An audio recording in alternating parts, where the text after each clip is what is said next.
So I'm here again back with a new topic, with your new experiment, that is your preparation of aspirin, that is acetylsalicylic acid.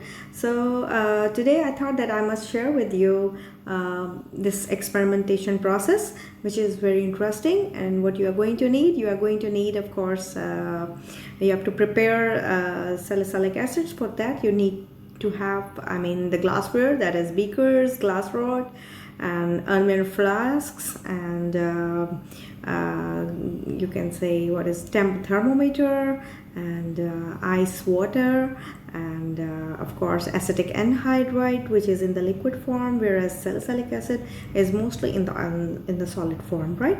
So you will basically treat the salicylic acid with the acetic anhydride. Now, as I was telling you, we are going to prepare, aspirin, that is acetylsalicylic acid. So aspirin's another name is of course acetylsalicylic acid, as I just mentioned. And acetylsalicylic acid belongs to a group of esters, right? That is, the compounds having carbon doubly bonded to oxygen from one side, and singly bonded to oxygen on the other side, right? So, and the process of synthesizing aspirin is called esterification, simply. So we are going to react, what we are going to do, that we are going to react simply salicylic acid, right, with the acetic anhydride. We will put few drops of acetic anhydride into it, and then we are going to shake the mixture, and then we are going to put few drops of sulfuric acid, that is concentrated sulfuric acid, in the fume hood, right? Because it's the fumes of sulfuric acid, concentrated sulfuric acids, are quite they are very toxic. They can give you a side effect of difficulty in breathing or a heavy breathing. So you need a fume cupboard for performing or doing this addition. And here now sulfuric acid, it acts as a catalyst, right? And the temperature we are going to run this reaction on is not above or below 80 degrees centigrade.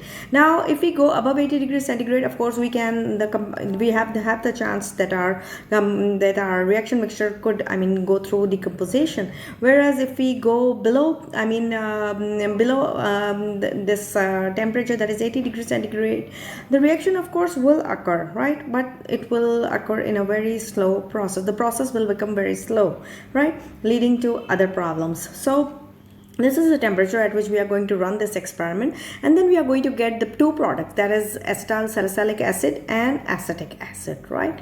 So the whole reaction, it goes on in an aluminum flask, right? You will put that in a beaker containing some water, and you are going to you will add salicylic acid and acetic anhydride into it, and the temperature, as I just mentioned, 80 degrees centigrade. You are going to heat it over that, and the temperature of the water in which that flask is immersed in is supposed to be not more than 80 degrees centigrade, as I just mentioned.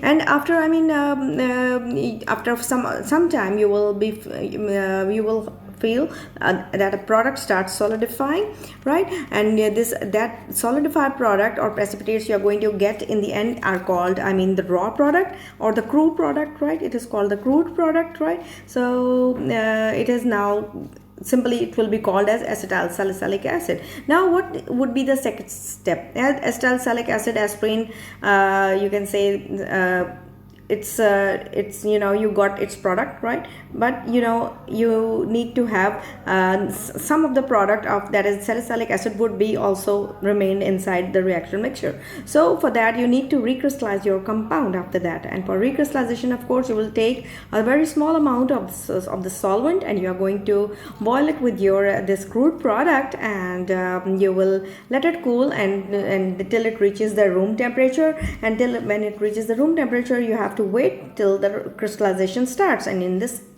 way you are going to get fine crystals of your recrystallized product, that is your aspirin, right?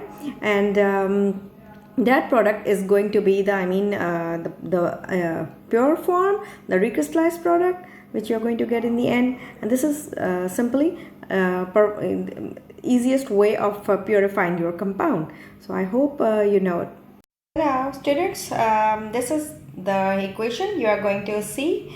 Over here, you can see salicylic acid, right? This is salicylic acid, this is acetic anhydride, right? And now here you can see there are two esters, COOA here, one ester and another ester. There are two esters over here. Now, in the presence of the, as I just mentioned, sulfuric acid, you are going to get the two products, that is acetylsalicylic acid and of course acetic anhydride, right? This is you are going to, the reaction will proceed at about 80 degrees centigrade, and I just mentioned here also that if you go above 80 degrees it will decompose. If you go below, then you are going to, have the reaction will proceed, but it will go in a slower manner, right? So now we react simply carboxylic acid, or you can say the carboxylic group here in the salicylic acid, turning this OH, this one OH into of this salicylic acid to an ester. This OH will be converted to an ester. So now if we simply cleave this OH from here, if we simply cleave this OH from here, simply here, right, cleave this OH will be broken, or it will be cleaved, and it will be attached with the oxygen of the here of this acetic anhydride, this is over here. So you get what you are going to get, of course, salicylic acid. You'll get salicylic acid. Now the oxygen of acetic anhydride, that is this one, whereas this the other part, that is this part, this is again left. So this part is going to be attached to over here to this oxygen, where from where this OH was cleaved, this was removed. From here it's going to, this one is going to attach, and you are going to get the product that is called this acetylsalicylic acid. You will get this product here. When the first group is broken, you are going to get this acetylsalicylic acid, whereas when this one, the second group, is going to be attached over here at this position, you are going to get this product, that is the acetic anhydride. And this is the second second form, and you will get second product, that is acetic anhydride, you will get in this reaction. So this is how the reaction of salicylic acid with the acetic anhydride it goes on, and you are going to get the products, that is acetylsalicylic acid and of course acetic acid. Now I mentioned here also that in an Elmer flask you are going to dip it here with this is the water that has the temperature of about 80 degrees, which you are supposed to maintain the temperature about 80 degrees centigrade. Even you can put a thermometer inside this, right? Thermometer, and this thermometer, and it will simply monitor the temperature, that it should not go above 80 degrees centigrade, or below 80 degrees centigrade, right? It should be around 80 degrees. Whereas now this was the whole procedure. I hope you got the experiment, you got the equation of this experiment. This is the equation. I can zoom it again so that you can see here easily. It was a very interesting experiment, and I hope you got my points easily. How this oxygen OH group will be cleaved, how one ester group will be attached over there, and then again you will get this product, and then the second group is going to be attached over that place where this oxygen is there. It's going to be it will go and reattach itself to there, and then you are going to get the second product, that is acetic acid. So this is how it goes on, and you are going to end up with a beautiful product of acetylsalicylic acid in the end, and then you are going to recrystallize it by taking a small portion of a liquid or a solvent, that is most probably it's water, distilled water, which you are going to take, because salicylic acid, this is not soluble in distilled water. So you will be left with what? With only acetylsalicylic acid in the end, because this is not water soluble. So you will get the precipitates of pure acetylsalicylic acid in the recrystallization process. For the recrystallization process, you will be left with acetylsalicylic acid, as it is water insoluble, right? And the soluble impurities will be gone. This salicylic acid will be removed in that sense. So this is how you are going to get this whole process done easily. So I prepared all these for you people to understand. Look at here how I prepared all these things for you people, and so that you can see the things you are going to need are these are the things which you are going to need. Okay, that's it. So, my dear students, I explained you today the preparation of acetylsalicylic acid, that is aspirin. This is your second experiment, second preparation from the organic preparations which are being assigned to you for your second semester practical work, right? And you know that this practical work, it again comprises of 100 marks, and the marks are again evaluated, the way they were evaluated before for your first semester. And I'm happy to share this, that at least I was teaching you online and I never broke that sequence of my lectures. So you are now back again in the lockdown, and you are now back again to your homes, and very soon we are going to, I think I've heard that we are going to have vacations again due to COVID. So at least you will be connected to me as you were connected to me before.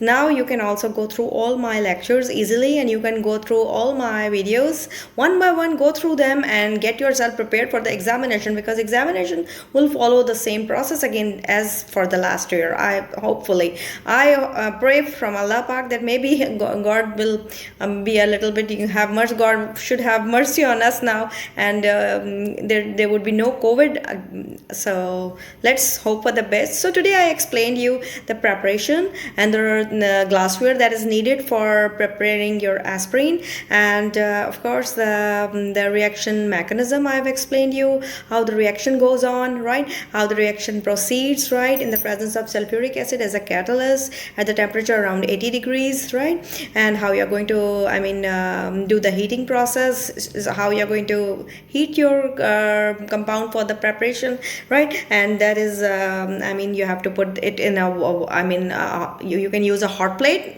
and on the hot plate you can use a beaker that contains water, and its temperature should not exceed 80 degrees centigrade, and inside that beaker you are supposed to immerse your reaction mixture flask, right? That is your Elmer flask you are going to do the reaction process in. So I explained all these things to you people, and then I explained you the reaction mechanism also of how you are going to go for the reaction steps. You should follow all the reaction steps, how the esters they work, right? This was simply the process of esterification, and it's simply acetylation was also done in this experiment. So I hope you got my experiment done very nicely. So you got your got your product in the end by going through the reaction mechanism steps, right? And please go through different books for you can consult Vogel, you can consult different organic chemistry practical books for these experimental work, or you can consult your reaction scheme also. In the reaction scheme, instead of acetic anhydride, they have used acetic acid, so it almost performs the same function, and you can go through with the acetic anhydride process. There's no need that you should follow the acetic acid process. No, you can replace it with acetic anhydride, and you can follow my reaction mechanism easily. And once you will go through it, you will easily just learn it from some book, the reaction, and then you will easily go do it. And the next experiment, you will show me your reaction mechanism by yourself. You will do it by yourself. I'm not going to explain you, because now you are in a very mature state, and you are supposed to learn all these things nicely, and through these reaction mechanisms which I just showed you. You must learn all these steps, and in the end you went through the process of recrystallization. I showed you how you will go through the process of recrystallization.